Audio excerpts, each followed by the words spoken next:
Messages of peace marked Christmas celebrations around the world today, from the U.S. to the U.K. to the Vatican.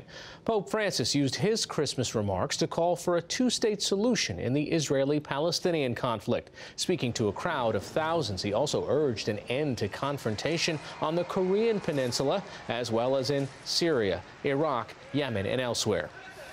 Mentre sul mondo soffiano venti di guerra. Today, as the winds of war are blowing in our world and an outdated model of development continues to produce human, societal, and environmental decline, Christmas invites us to focus on the sign of the child. We see Jesus in the children worldwide, wherever peace and security are threatened by the danger of tensions and new conflicts. Britain's Queen Elizabeth used her Christmas address to remember the victims of terror attacks in London and Manchester.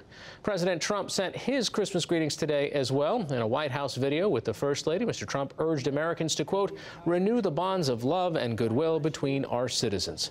Mr. Trump is spending his first Christmas in office with his family at his estate and private club in Palm Beach, Florida. Elsewhere, it was a white, cold Christmas for millions of Americans in the Northeast and Great Plains. Forecasts called for up to 8 inches of snow in parts of New England, while areas in the Midwest saw wind chill temperatures well below zero. Meanwhile, NATO soldiers in Kabul today donned Santa hats and celebrated the holiday with a roast turkey dinner.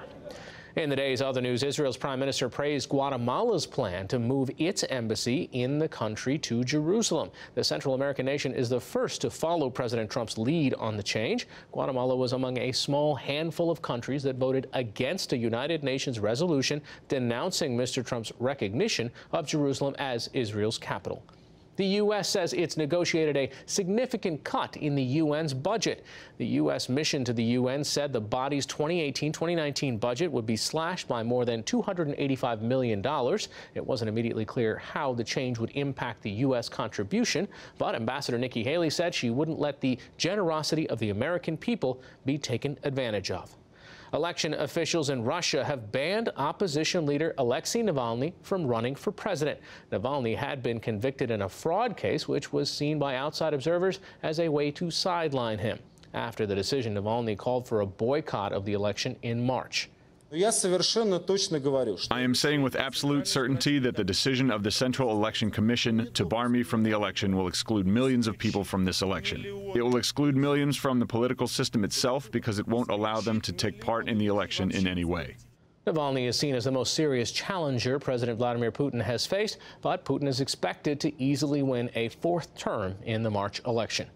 Authorities in Vietnam are bracing for the arrival of Tropical Storm Tem Bin. It claimed some 200 lives in the Philippines. About 1 million people are being evacuated from Vietnam's southern areas, where Tem Bin's winds and rain could start hitting tonight. The government says thousands of fishing boats should not go out to sea.